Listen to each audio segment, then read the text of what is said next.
여러분, 오늘 하루 수많은 사람들과 부딪히면서 혹시 어떤 생각들을 하셨나요? 출근길 지하철에서 어깨를 툭 부딪힌 사람이라던가 아니면 회의 시간에 나와 의견이 달랐던 직장 동료. 혹은 거울 속에 비친 자기 자신을 보면서도요. 우리는 정말 무의식적으로 끊임없이 가치를 매기고 또 평가를 하잖아요. 그렇죠. 그게 현대 사회를 살아가는 우리의 아주 익숙한 습관이죠. 그런데 만약에 우리가 세상을 그리고 서로를 바라보는 그 근본적인 렌즈 자체를 완전히 바꿀 수 있다면 어떨까요? 렌즈를 바꾼다. 아주 흥미로운 접근이네요. 오늘의 심층 탐구는 바로 이 질문에서 출발해 보려고 합니다. 청취자 여러분, 오늘 우리가 깊이 파헤쳐 볼 자료는 이민기 전도사님의 설교 자료입니다. 오늘 다룰 텍스트의 배경이 되는 자료죠. 맞습니다. 설교의 제목이 정말 직관적인데요. 우리는 하나님의 형상이야 입니다. 그리고 이 모든 논의의 뼈대가 되는 성경 본문은 창세기 1장 26절에서 28절, 그리고 창세기 2장 18절에서 23절입니다. 창세기의 아주 핵심적인 창조 기사들이군요. 자, 그래서 오늘의 미션은 아주 명확합니다. 수천 년 전에 쓰인 이 텍스트가 제안하는 이른바 창조의 안경. 이 안경을 딱 썼을 때 우리의 일상적인 인간관계와 스스로에 대한 가치평가가 도대체 어떻게 혁명적으로 달라질 수 있는지 그 이면을 들여다보는 겁니다. 사실 이 자료가 단순히 특정 종교의 교리문답을 넘어선다는 게 정말 매력적인 지점이거든요. 어떤 면에서 그럴까요? 그러니까 인간 존재의 기원을 다루고 있잖아요. 네. 이건 필연적으로 우리 인간의 목적 그리고 가치에 대한 아주 깊은 철학적 토대를 제공한다는 뜻입니다. 철학적 토대요. 네, 방금 전에도 말씀하셨지만 현대사회는 사람의 가치를 성과나 외모, 자본주의적인 효용성으로 측정하는데 너무 익숙해져 있어요. 맞아요. 연봉이 얼마냐, 어느 아파트에 사느냐 이런 걸로요. 그렇죠. 하지만 오늘 다룰 이 고대 텍스트는 완전히 다른, 어떻게 보면 아주 전복적인 기준을 제시합니다. 우리가 서로를 어떻게 대해야 하는지, 관계의 본질이란 과연 무엇인지에 대한 아주 도발적이고 깊이 있는 통찰을 담고 있죠. 전복적인 기준이다. 좋습니다. 그래서 이 텍스트를 관통하는 첫 번째 핵심 개념부터 바로 짚어보고 싶거든요. 네, 시작해보죠. 우리가 아침에 일어나서 거울을 볼 때요. 보통은 물리적인 겉모습을 확인하잖아요. 뭐 머리가 뻗치지는 않았는지, 넥타이는 똑바른지. 화장이 잘 먹었나 확인하기도 하고요. 그렇죠. 그런데 창세기 1장 26절의 묘사를 보면 창조의 순간에 부여된 기준은 그런 물리적인 형태가 전혀 아니라는 걸 알 수 있습니다. 겉모습이 아니다? 네, 청취자 여러분, 제가 이 설교 원고에서 가장 중요하게 다뤄지는 핵심 단어들을 그 본래의 무게감을 꾹꾹 담아서 아주 또렷하게 발음해 보겠습니다. 잘 들어보세요. 네, 들어보겠습니다. 하나님은 사람을 창조하실 때 바로 하나님의 형상을 따라 하나님의 모양대로 지으셨다고 기록되어 있습니다. 아, 하나님의 형상. 네, 설교 자료는 이 지점을 아주 명확하게 짚어냅니다. 거울에 비친 우리의 외모가 아니라 하나님의 마음과 본성을 담도록 우리를 빚어냈다는 뜻이죠. 여기서 역사적인 그리고 문화적인 맥락을 조금만 더해보면요. 이 선언이 당시 얼마나 파격적인 것이었는지 알 수 있습니다. 역사적 맥락이요. 고대 근동사회를 말씀하시는 건가요? 맞습니다. 창세기가 기록되던 고대 근동사회에서 누군가에게 거룩한 존재의 형상이라는 호칭을 쓴다는 건요. 네네. 오직 극소수의 특권층에게만 독점적으로 허락된 수식어였어요. 예를 들면 이집트의 파라오라던가 제국의 절대 군주들 말이죠. 아, 그러니까 일반 평민이나 노예들에게는 절대 쓰지 않는 말이었군요. 전혀요. 오직 왕만이 대리자였고 일반 백성들은 그저 왕을 섬기기 위해 존재하는 부속품에 불과했습니다. 와, 부속품. 그런데 창세기는 이 기념비적이고 엄청난 타이틀을 모든 인류에게 부여해버립니다. 모든 인류에게요? 예외 없이? 네, 지위 고하나 빈부격차, 성별을 다 막론하고요. 모든 인간이 본질적으로 하나님의 마음을 닮은 존재라는 선언을 해버린 거죠. 왕이나 귀족에게만 주어지던 특권을 모든 평범한 사람들에게로 확장시켰다는 거네요. 이거 정말 놀라운데요? 그렇죠. 생각해보면 이것은 현대의 보편적 인권 개념이 도대체 어디서 출발했는지를 보여주는 아주 중요한 사상적 뿌리이기도 하네요. 정확합니다. 아주 중요한 포인트예요. 설교 자료에서도 바로 이 절대적 가치를 엄청나게 강조하고 있더라고요. 나의 가치가 내가 이룬 성취나 남들의 평가 같은 외부적 조건에 의해 결정된다면 우리는 평생 불안할 수밖에 없잖아요. 늘 남의 눈치를 봐야 하니까요. 맞아요. 하지만 내가, 그리고 지금 내 옆에 있는 사람이 조건 없이 하나님의 형상이라는 본질을 지니고 있다면 상황은 완전히 달라지는 거죠. 심리학적으로 봐도요. 인간은 자신의 가치를 외부에서 찾으려고 할 때 끝없는 비교의 쳇바퀴에 갇히게 되거든요. 비교의 쳇바퀴, 정말 공감되는 표현입니다. 누군가보다 우월감을 느끼다가도 나보다 조금이라도 더 나은 사람을 만나면 한없이 비참해지죠. 어제는 기분 좋았다가 오늘은 우울해지고 막 그러잖아요. 그렇죠. 하지만 이 창조의 안경을 딱 쓰게 되면요. 인간의 가치는 우리가 성취해서 얻어내는 것이 아니라 이미 태어날 때부터 부여된 것이 됩니다. 아, 성취한 게 아니라 이미 부여된 것이다. 네. 어떤 예외도 없이 이 세상의 모든 사람이 그 존재 자체만으로 특별하고 소중하다는 절대적인 선언입니다. 진짜 위로가 되네요. 나 자신이 오늘 하루 조금 실수하고 넘어졌다고 해서 내 안에 있는 그 고귀한 형상 자체가 훼손되지는 않는다는 강한 심리적, 영적 안전망을 제공하는 셈이죠. 존재 자체로 완벽한 가치를 지닌다는 거, 이거 정말 듣기만 해도 마음이 편안해지는데요. 그렇죠. 그런데 자료를 조금 더 깊이 파고 들어가다 보면요. 창세기 1장 26절에서 문법적으로 굉장히 흥미로우면서도 약간 낯선 표현이 하나 등장합니다. 아, 그 부분 말씀하시는군요. 네. 하나님이 이르시되 우리가 우리의 형상을 따라 우리의 모양대로 우리가 사람을 만들고 이렇게 되어 있단 말이죠. 네, 복수형 대명사가 쓰였죠. 기독교는 오직 한 분이신 하나님을 믿는 종교잖아요. 그런데 창조라는 이 가장 결정적이고 장엄한 순간에 내가 나의 형상을 따라 라고 하지 않고 복수형인 우리라는 단어를 지속적으로 사용하고 있어요. 네네. 이 의도적인 복수형의 의미를 우리는 도대체 어떻게 해석해야 할까요? 사실 이 지점이 바로 기독교 세계관의 가장 심오한 신비 중 하나인 삼위일체 개념과 맞닿아 있는 부분입니다. 삼위일체요? 네, 설교 자료에서도 이를 명확하게 짚어주고 있는데요.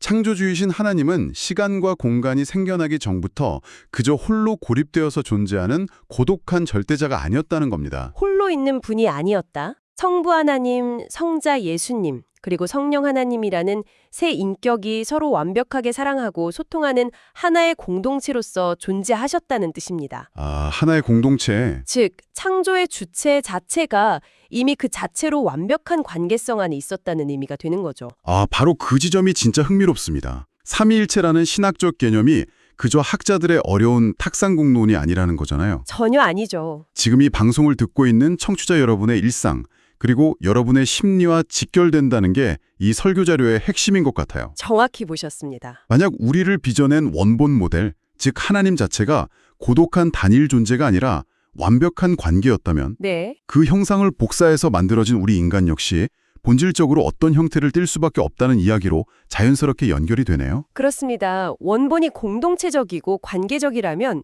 그 복사본인 인간 역시 철저하게 관계적인 존재로 지어질 수밖에 없는 거죠. 와, 논리가 딱 맞아 떨어지네요. 우리가 왜 홀로 남겨졌을 때 그토록 뼈저린 외로움을 느끼는지 생각해 보세요. 왜 소외감이 단순한 감정적인 불편함을 넘어서 물리적인 통증으로까지 느껴지는지에 대한 근본적인 해답이 바로 여기에 있습니다. 외로움이 물리적 통증처럼 느껴질 때가 진짜 있거든요. 현대사회는 전례 없는 초연결 사회잖아요. SNS로 24시간 연결되어 있죠. 네, 카톡도 계속 울리고요. 하지만 역설적으로 우리는 역사상 가장 심각한 외로움의 전염병을 앓고 있습니다. 이건 단순히 현대인들의 정신력이 나약해져서가 아니에요. 아, 멘탈 문제가 아니다. 애초에 우리가 누군가와 깊이 연결되고 또 사랑을 주고받도록 설계된 일종의 관계적 하드웨어를 가지고 태어났기 때문입니다. 관계적 하드웨어. 그러니까 고립이 우리의 본래 설계 목적의 정면으로 위배되는 상태인 것이죠. 와, 고립이 단순한 기분 탓이 아니라 우리의 설계 도면에 어긋나는 시스템 오류 상태라는 표현이 정말 확 와닿네요. 시스템 오류, 아주 적절한 비유입니다. 그렇다면 우리가 누군가를 그리워하고 따뜻한 공동체에 속하고 싶어하는 그 내면의 갈망은 결핍이나 약함이 아니네요. 오히려 창조의 본성을 가장 잘 보여주는 건강한 신호라고 볼 수 있겠습니다. 맞습니다.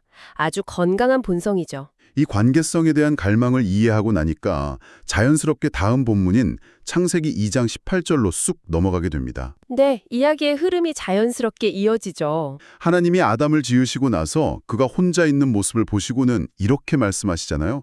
사람이 혼자 사는 것이 좋지 아니하니. 아까 우리가 나눈 맥락에서 보면요. 아담의 고독은 단순히 보기에 안쓰러운 정도가 아니었던 거네요. 창조의 완벽한 관계성이 아직 이 피조물 안에서 온전히 구현되지 않은 일종의 미완성 상태였다고 볼 수 있겠어요. 아주 예리한 연결입니다.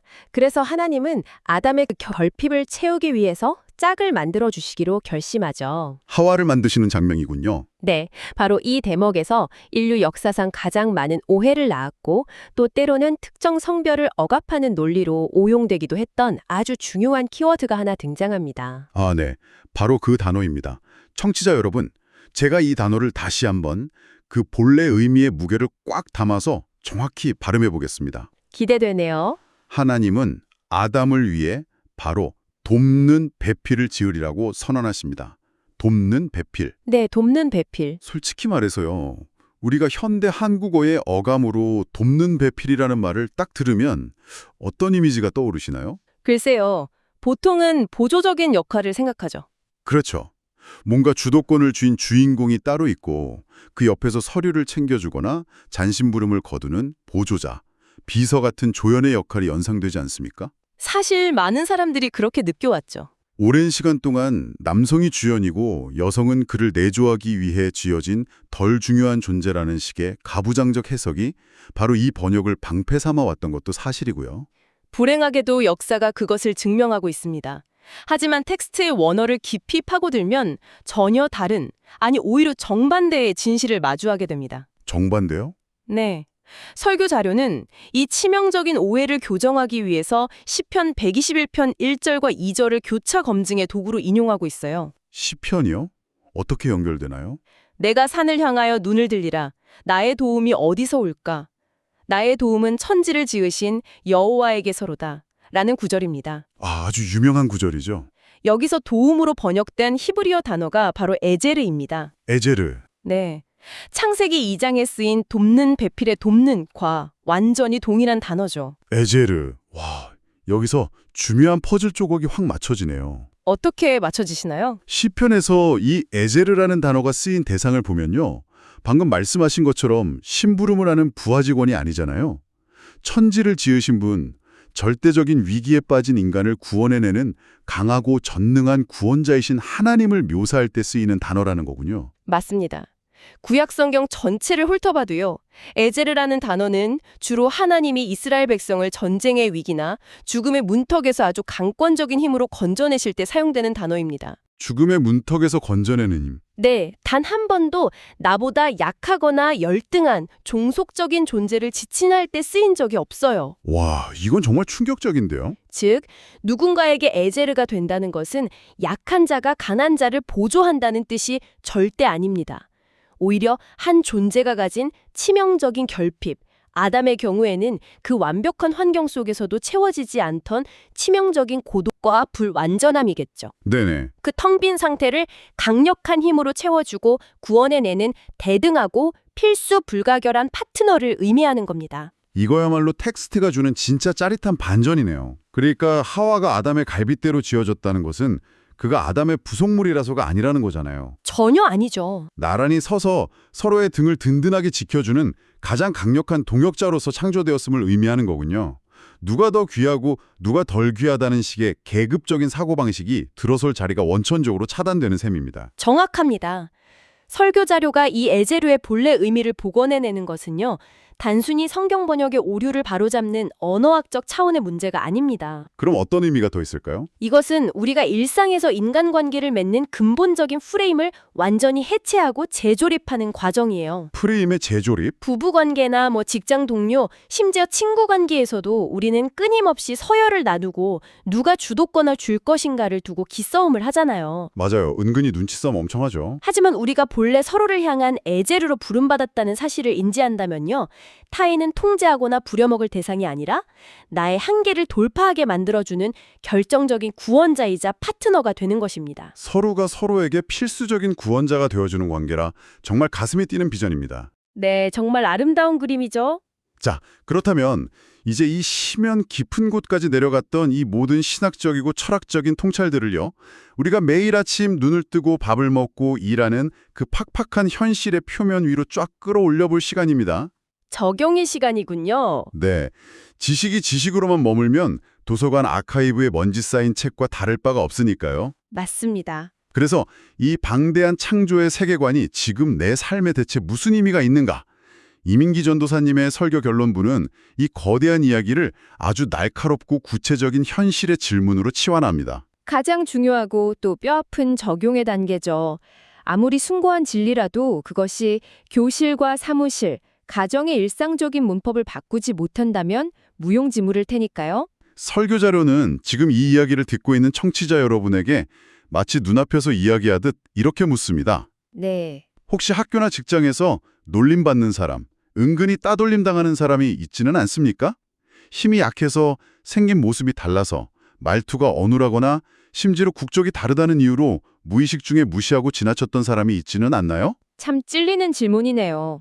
이 질문을 딱 마주하는 순간 죽음 전까지 머리로만 이해했던 그 하나님의 형상이라는 단어가 아주 묵직한 돌직구가 되어서 가슴을 때립니다. 우리가 앞서 말했던 창조의 안경을 쓴다는 것의 진짜 의미가 바로 여기서 적나라하게 드러나죠. 네, 세상의 안경을 쓰고 보면 그저 성가신 존재, 나보다 스펙이 떨어지는 사람, 혹은 나와 무관한 귀찮은 타인에 불과할 수 있습니다. 피하고 싶은 사람이죠. 하지만 렌즈를 교체하는 순간 내 눈앞에 있는 그 초라해 보이는 사람조차도 우주의 창조주가 자신의 마음과 본성을 쏟아부어 만든 절대적 가치의 존재. 네, 하나님의 형상이죠. 맞습니다. 거룩한 형상으로 보이기 시작한다는 겁니다. 타인을 깎아내려서 내 얄팍한 자존감을 채우려던 시도들이 이 시각의 전환 앞에서는 한없이 부끄러워질 수밖에 없는 거죠. 더 나아가서 앞서 나눈 에제르의 원리를 여기에 대입해보면 우리의 행동 지침이 아주 명확해집니다. 어떻게 적용될까요? 창조주가 삼위일체의 완벽한 관계 안에서 존재하셨듯이 그리고 서로를 강력하게 돕는 에제르로 우리 인간을 설계하셨듯이 네. 우리는 고립되고 약해진 그 사람에게 다가가 손을 내밀어야 할 의무이자 놀라운 특권이 있는 거네요. 정확합니다. 그들의 결핍을 비웃고 짓밟는 것이 아니라 옆에 나란히 서서 그 결핍을 채워주는 강력한 동역자가 되어줄 때 비로소 끊어졌던 창조의 목적이 우리 삶 속에서 생생하게 회복되는 거고요. 아주 탁월한 요약입니다. 결국 이 설교 자료가 전하고자 하는 바는 단순한 도덕적 권면, 그러니까 착하게 살고 남을 도와라, 이런 일차원적인 수준의 이야기가 아닙니다. 착하게 살자가 아니다. 네. 당신이 그리고 당신 곁의 사람들이 본래 얼마나 위대하고 고귀한 존재로 지어졌는지 그 잃어버린 정체성을 되찾으라는 아주 강력한 외침에 가깝습니다. 정체성의 회복이군요. 우리가 서로의 진짜 가치를 알아보고 서로에게 에제르가 되어 연대할 때 우리는 단순히 좋은 사회를 만드는 것을 넘어서게 됩니다. 그럼 뭘 하게 되는 건가요? 우리가 닮게 지어진 그 하나님의 성품을 세상 한가운데서 가장 강력하게 반사해내는 거울이 되는 것입니다. 와, 하나님의 성품을 반사하는 거울. 나 혼자 잘 먹고 잘 사는 고립된 성공이 아니라 누군가와 깊이 연결되어서 그의 부족함을 덮어주고 함께 완전해지는 삶. 네. 이게 바로 태초에 우리 안에 코딩된 본래의 모습이라는 사실이 오늘 탐구의 가장 큰 수학이 아닌가 싶습니다. 자, 어느새 이야기하다 보니 벌써 심층 탐구를 마무리해야 할 시간이 다가오고 있는데요. 시간이 정말 훌쩍 지났네요. 오늘 수많은 이야기들이 오갔지만 청취자 여러분이 일상으로 돌아가서도 절대 잊지 않았으면 하는 세 가지 핵심 기둥을 저희가 다시 한번 단단하게 세워보겠습니다. 첫째, 당신과 당신 곁의 모든 사람은 세상의 잣대로 평가할 수 없는 무조건적이고 절대적인 가치를 지닌 고귀한 하나님의 형상입니다. 외모나 능력이 당신의 본질을 결코 결정하지 못합니다. 네. 둘째, 우주를 창조하신 하나님이 완벽한 소통의 관계이셨듯 우리는 태생부터 고립이 아닌 연대와 교제를 통해 완성되도록 지음받은 관계적 존재입니다. 혼자일 때 느끼는 갈증은 결함이 아니라 건강한 본성입니다. 그리고 대망의 셋째, 아담과 하와의 이야기에서 오해되었던 그 단어, 돕는 배필, 즉 에제르는 누군가의 뒤치다꺼리를 하는 보조자가 절대 아닙니다. 절대 아니죠. 치명적인 고독과 결핍으로부터 서로를 강력하게 구원해내고 나란히 서서 세상을 헤쳐나가는 동등하고 전능한 파트너입니다. 이 세 가지 창조의 렌즈를 겹쳐 끼고 나니까요.